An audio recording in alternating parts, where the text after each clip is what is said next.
Durante el siglo XIX, la formación de oligarquías exportadoras y de pequeños núcleos de capital comercial portuario vinculados a las grandes metrópolis industrializadas del mundo representó un obstáculo insalvable para el desarrollo capitalista independiente de América Latina. La inserción de las pequeñas patrias al mercado mundial como productoras de materias primas y consumidoras de productos industrializados se enlazó con el atraso agrario y forjó una sólida alianza entre las potencias civilizadas del mundo moderno y las oligarquías parasitarias locales. A comienzos del siglo XX, los 20 estados latinoamericanos mantenían con Europa y los Estados Unidos relaciones económicas mucho más estrechas que las que desarrollaban entre sí. El Imperio Británico, que aún mantenía el monopolio en la región, compraba las materias primas y abastecía los mercados. Las costumbres y las ideas de la oligarquía comercial, agraria o minera.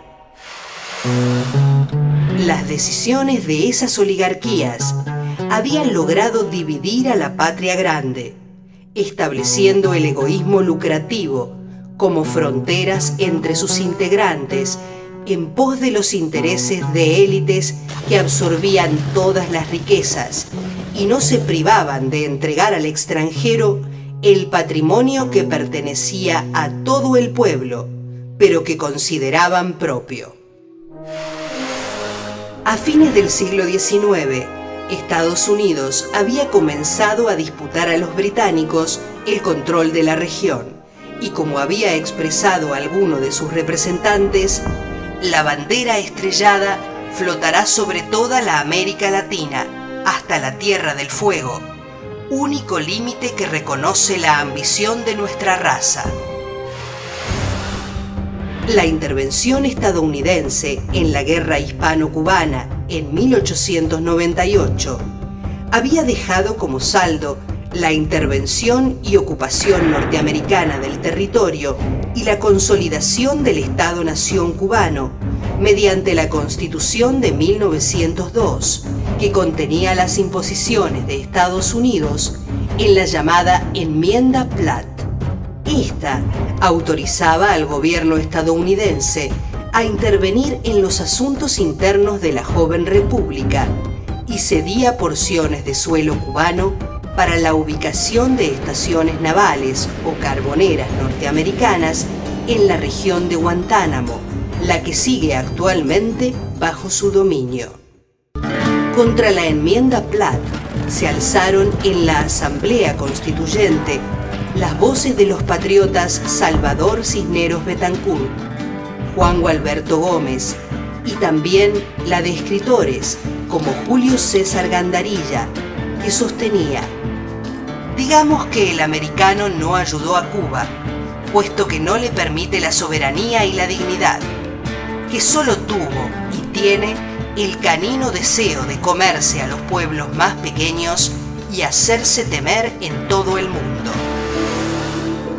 Como consecuencia del Tratado de París, que puso fin a la guerra hispano-cubana, el Reino de España cedía a los Estados Unidos el dominio de Puerto Rico como indemnización por gastos de guerra. Eugenio María de Hostos, José de Diego y otros puertorriqueños protestaban por el traspaso de Puerto Rico a Estados Unidos. En 1900, la sanción de la Ley Foraker por parte del Congreso estadounidense establecía un gobierno civil de carácter colonial para Puerto Rico. La ley autorizaba al Congreso estadounidense a anular la legislación votada en la isla y cargaba a sus habitantes con más obligaciones que derechos. En 1917, la Ley Jones, aprobada por el Congreso estadounidense, concedía a los puertorriqueños la ciudadanía norteamericana, pero mantenía los lazos coloniales. En 1922, un pequeño grupo fundaba el Partido Nacionalista de Puerto Rico, integrado por Pedro Albizu Campos, quien viajó a las repúblicas vecinas en busca de apoyo para la causa independentista puertorriqueña. Pese a la existencia de la vigencia de la doctrina Monroe de 1823, que establecía la no intervención en América por parte de potencias colonialistas, en 1902, naves alemanas, inglesas e italianas bloqueaban puertos de Venezuela. Reclamaban el pago de deudas pendientes con particulares europeos, que el presidente venezolano Cipriano Castro había suspendido temporalmente debido a la convulsión interna del país y a la disminución de los precios de las exportaciones agrícolas.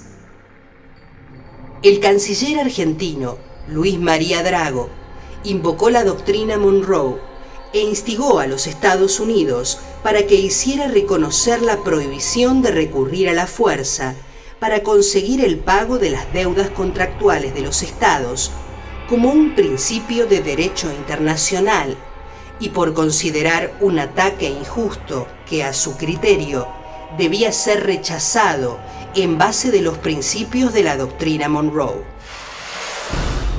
El gobierno de Estados Unidos participó como mediador en el conflicto y logró la firma de los protocolos de Washington en febrero de 1903, por los que se acordaba que Venezuela cancelara progresivamente los compromisos pendientes. El gobierno estadounidense desvinculó la doctrina Monroe de la propuesta del canciller Drago porque consideraba que un Estado podía obligar a otro al pago de sus deudas, mientras ello no implique una adquisición territorial en América. Y además, porque el presidente Theodore Roosevelt haría de la doctrina un instrumento preventivo e intervencionista en América Latina. Venezuela, a partir de la segunda década del siglo XX, comienza a explotar de manera creciente un recurso fundamental y estratégico para el capitalismo, ¿verdad?, mundial, para el sistema capitalista mundial, que es nada más y nada menos que el petróleo, fuente energética fundamental, ¿verdad?, hasta hoy en día. Esa oligarquía va a dar una de las muestras más obscenas de entrega a los capitales internacionales, de entrega al imperialismo norteamericano ahora, cuando a partir de un grupo de concesiones prácticamente hipoteca, entrega, vende, subasta el país, ¿verdad?, y se los entrega a las corporaciones petroleras.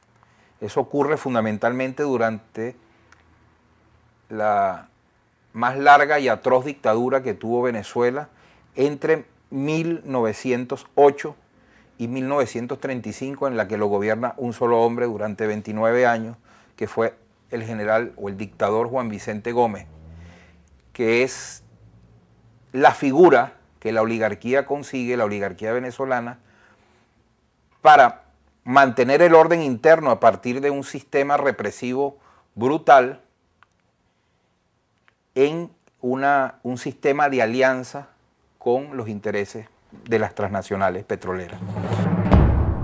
En 1905, esta medida fue aplicada por Estados Unidos de América al intervenir en la República Dominicana como forma de prevenir una intervención extracontinental. Situación similar se produjo en Honduras en 1909, en Haití en 1910 y en Nicaragua en 1911.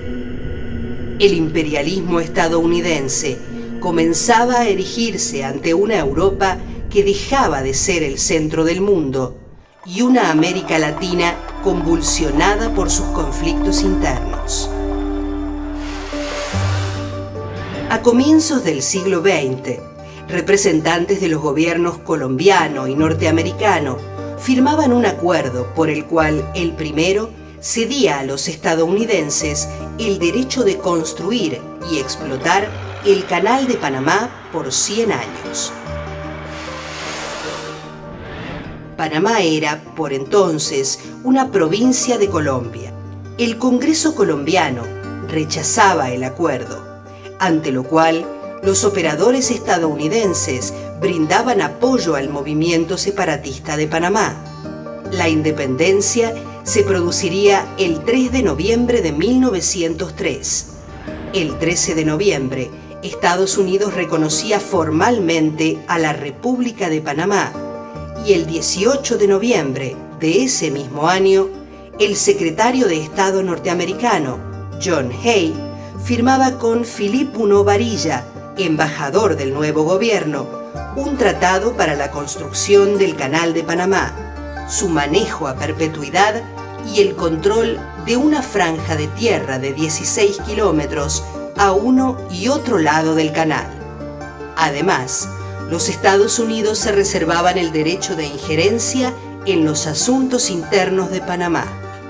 Prontamente se reiniciaban las obras y comenzaban a llegar a la zona del canal trabajadores procedentes de todo el mundo.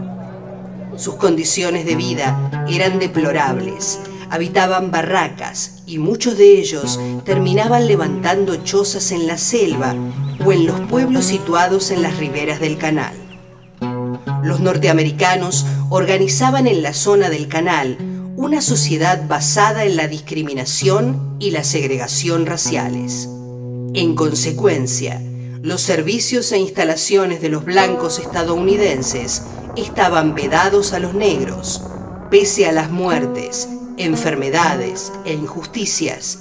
En agosto de 1914, el buque Ancón atravesaba por primera vez el continente americano de un océano a otro.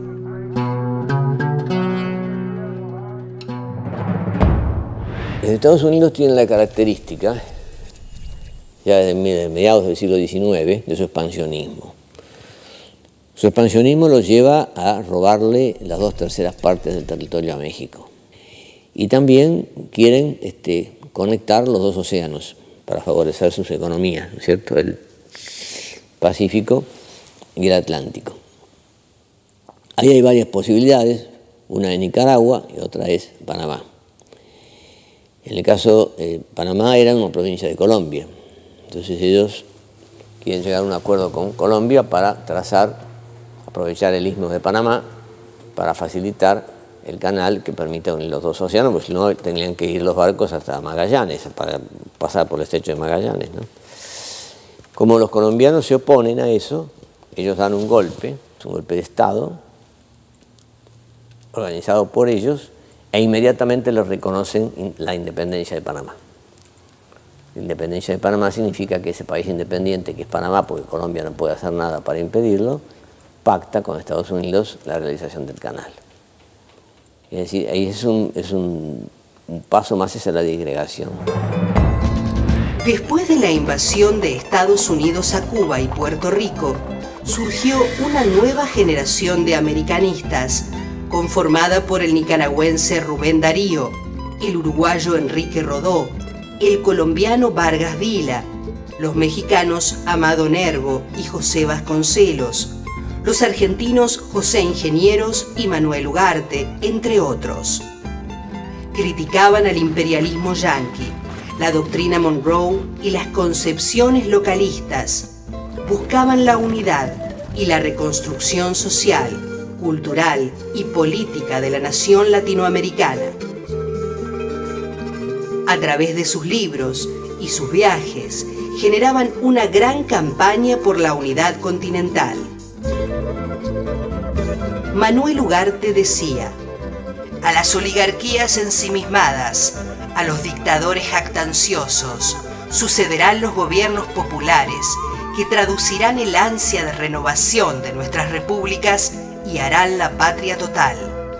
Los malos gobiernos y los políticos de cortos alcances que solo concibieron la sujeción alternada al imperialismo de los Estados Unidos o al imperialismo de Inglaterra, no contaron con la energía de la generación que sube. De un extremo a otro del continente cunde el anuncio del glorioso incendio que se avecina, y el incendio comenzaba en México. A comienzos del siglo XX, Porfirio Díaz llevaba 3 décadas sujetando las riendas del poder y llevando adelante el proceso de modernización que se repetía en América Latina con el desarrollo de ferrocarriles, caminos, servicios públicos, telégrafos y que, como otros regímenes de la época, favorecía en su territorio los focos de civilización, indispensables para que las grandes potencias pudieran administrar sus inversiones, mientras dejaba hundir al resto del país en el estancamiento más profundo. La diferencia de clases sociales era notoria. De un lado se ubicaba la minoría blanca, propietaria del 85% de las tierras cultivables. Del otro, los mestizos e indios, campesinos y obreros, que constituían la mayoría aplastante de México. Además, en el periodo de Porfirio Díaz, se les había arrebatado a los pueblos originarios las tierras comunales, que les pertenecían desde siglos atrás. Porfirio Díaz llevaba más de 30 años en el poder, situación que impedía ocupar cargos en el poder político de México, tanto al grupo de intelectuales que lo apoyaba, como a sectores medios de la sociedad que habían estado excluidos de la participación política.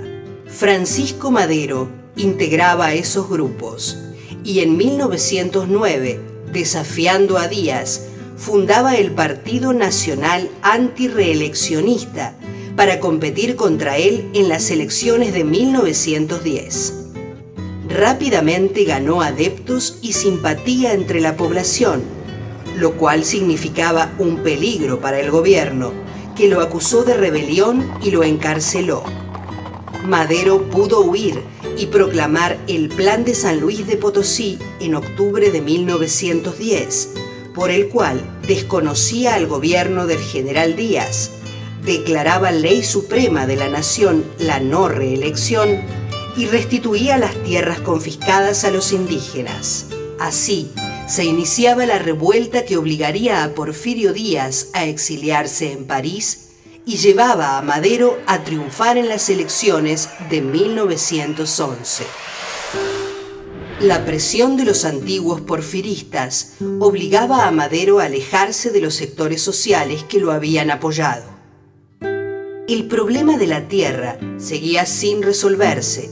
Los obreros no lograban el reconocimiento de sus derechos, lo que propició la caída de Madero.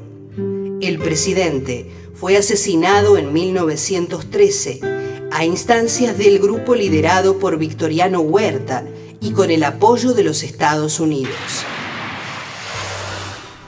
Emiliano Zapata en el sur y Pancho Villa en el norte encabezaban las luchas sociales, levantando las banderas de reforma agraria, justicia social y educación, simbolizadas en el lema Tierra y Libertad.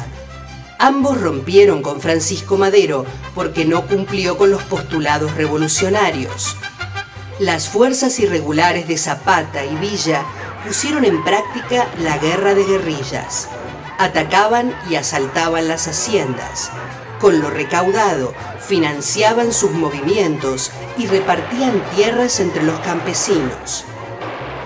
Los revolucionarios no reconocieron al gobierno de Huerta, reiniciándose la lucha entre gobierno y campesinos rebeldes. Derrota de Huerta, 3 grupos se disputaban el poder. Los zapatistas, que pretendían recuperar las tierras expropiadas a los indígenas y pequeños propietarios. Los villistas, que deseaban obtener beneficios laborales y territoriales para las poblaciones del norte del país. Y los carrancistas, que pretendían establecer un orden constitucional. En la Convención de Aguascalientes no lograron establecer acuerdos. Las diferencias se acentuaron y Venustiano Carranza intentó acabar con zapatistas y villistas, quienes lucharon conjuntamente para materializar sus planes.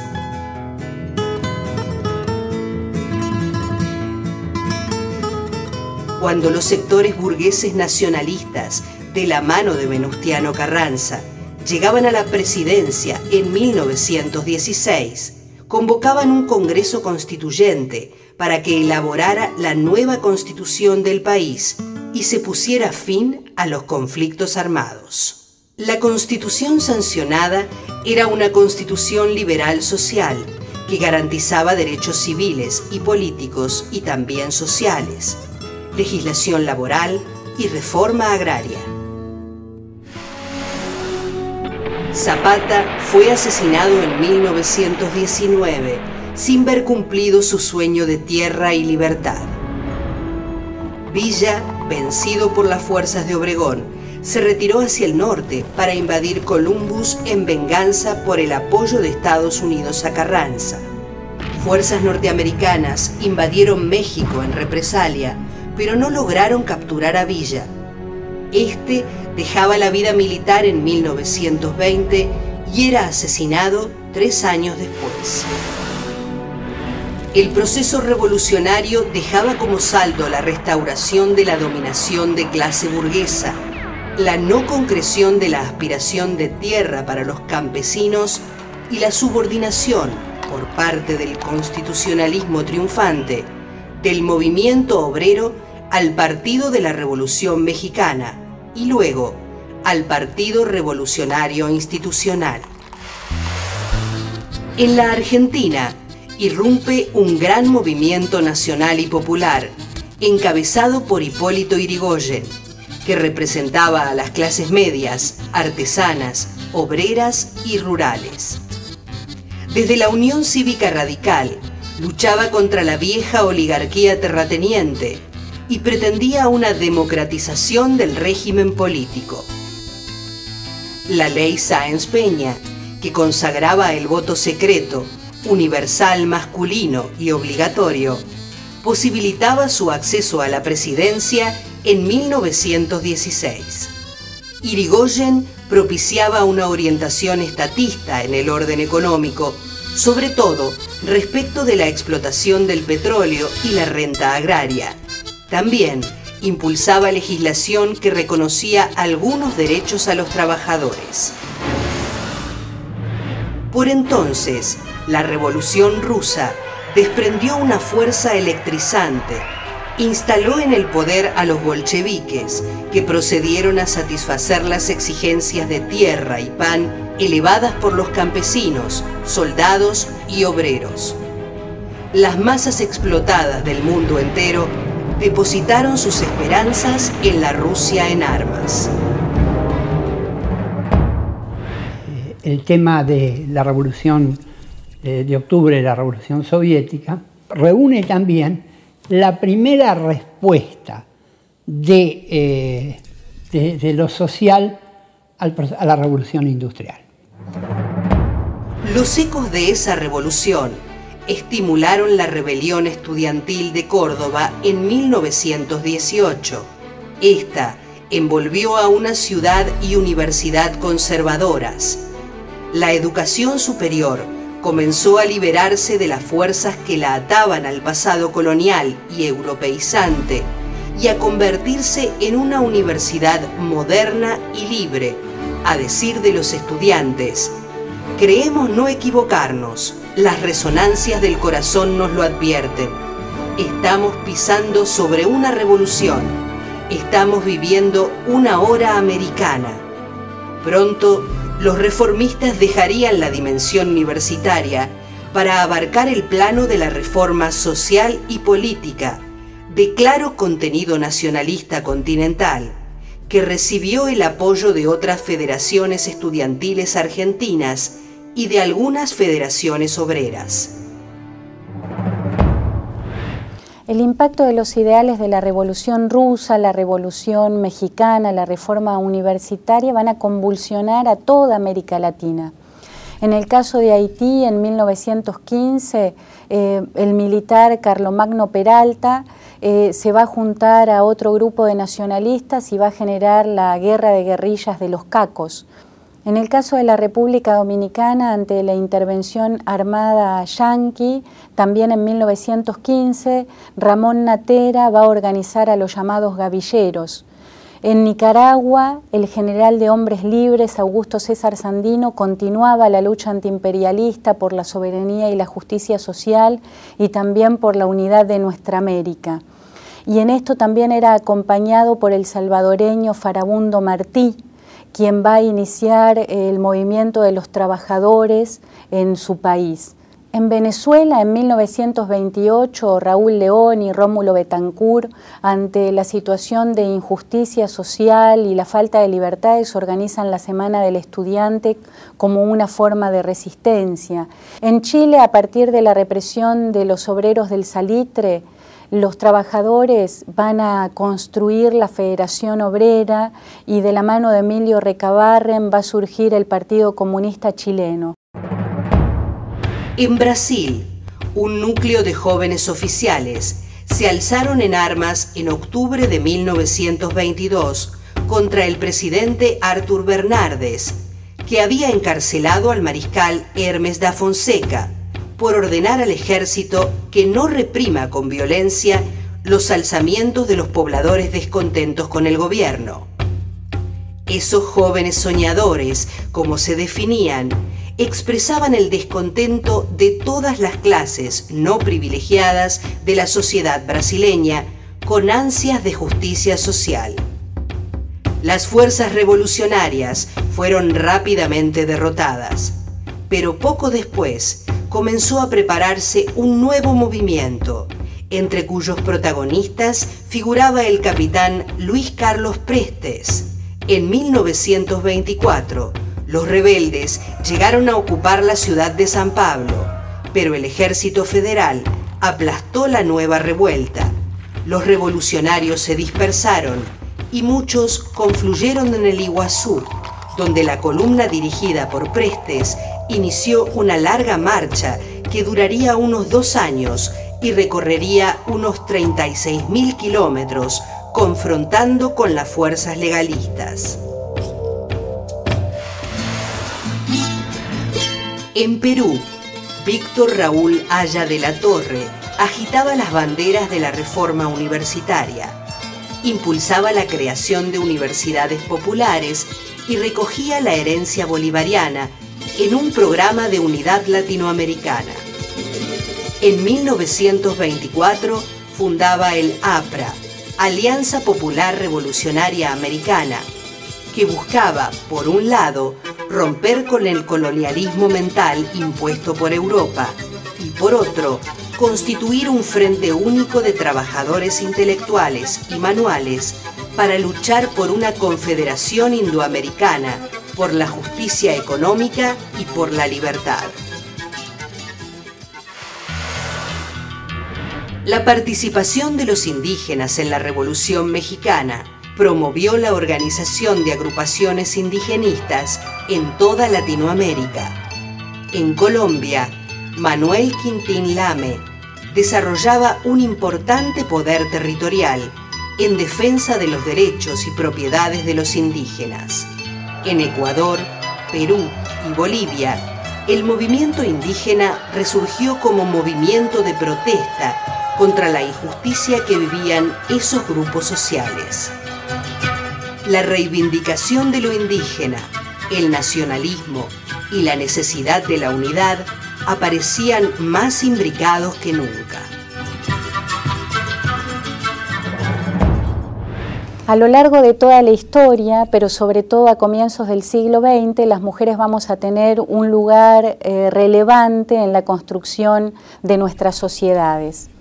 Y no va a ser como se planteaba tradicionalmente, que las mujeres solo hablábamos a través del cura, de nuestro padre o nuestro marido, sino que vamos a tener en esa etapa voz propia, y esa voz se va a escuchar a través de las mujeres trabajadoras que sostenían a toda una sociedad, de aquellas mujeres que empuñaron las armas como en la Revolución Mexicana o que estuvieron junto a Sandino en la lucha antiimperialista en Nicaragua, mujeres como las sufragistas que en 1910 se reúnen en el primer Congreso Internacional en Buenos Aires, mujeres sindicalistas como la colombiana María Cano, la flor del trabajo. Entender o analizar o estudiar la realidad latinoamericana sin tener en cuenta a las mujeres es como estar mirando solamente la mitad de la historia. La Primera Guerra Mundial había originado en los estados latinoamericanos un fuerte impulso industrializador, vinculado mayormente a la sustitución de importaciones. Pero este impulso capitalista se detuvo hacia el 1923, cuando el restablecimiento de la Europa imperialista permitió volver al viejo estatus y detener el desarrollo industrial de las naciones latinoamericanas. En 1929, a la caída de los altos precios que tenían las materias primas latinoamericanas, se sumó la parálisis industrial, situación que generaba un agudo desasosiego político y social. El impacto de la crisis de 1929 disipaba las esperanzas despertadas por los movimientos insurgentes latinoamericanos de comienzos de siglo. El nazismo y el fascismo se consolidaban en Europa y el estalinismo en la Unión Soviética.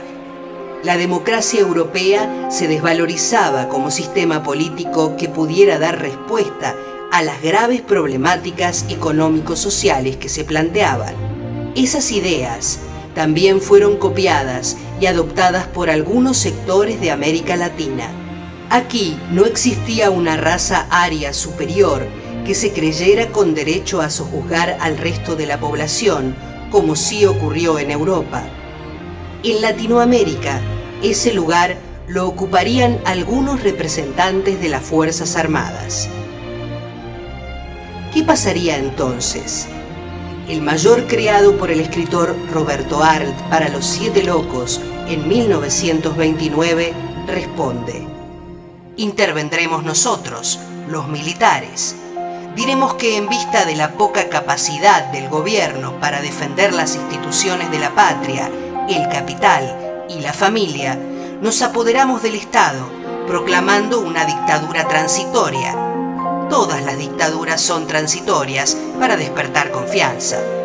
Capitalistas burgueses y en especial los gobiernos extranjeros conservadores reconocerán inmediatamente el nuevo estado de cosas. La ficción de Arlt se transformaba en realidad. Irigoyen era derrocado en Argentina, Washington Luis en Brasil, Siles Suazo en Bolivia, Ayora en Ecuador, Arosemena en Panamá, Ibáñez en Chile, Leguía en el Perú. Pero a pesar de todo, la crisis permitiría que los sectores medios, intelectuales y populares se rearmaran y tomaran fuerzas para hacer nacer en los siguientes 15 años los movimientos nacionales y populares más significativos de la nueva época latinoamericana. El sueño de los libertadores no estaba perdido.